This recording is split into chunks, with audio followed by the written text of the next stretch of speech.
ఒక్కసారి ఆ బుట్ట తెరచి అందులోని పామును బయటికి పిలువు. పావును పిలవాలా? ప్రేమగా పిలవడానికి. అర్భకుడా,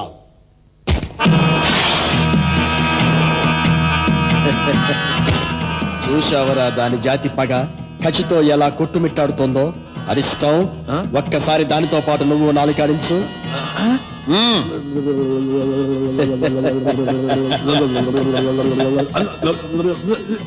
దాన్ని తనివి తీరా ముద్దు పెట్టుకో. ముద్దు పెట్టుకోవాలా? ఇదేనా మాధురి దీక్షిత లేదా సూక్ష్మిత ముద్దు పెట్టుకోవడానికి? స్వామి చెప్పారుగా, ఇక నీకు భయం ఎందుకు? అమ్మ బాబాయ్, నా వల్ల కాదు, ఇది మగపావు. కావాలంటే నువ్వే ముద్దు పెట్టుకో.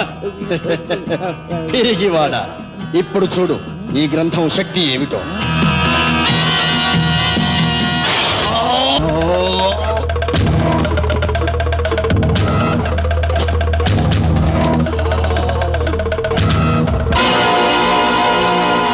అమ్మ బాబాయ్, పాము కాటేసి అదే చచ్చిపోయింది.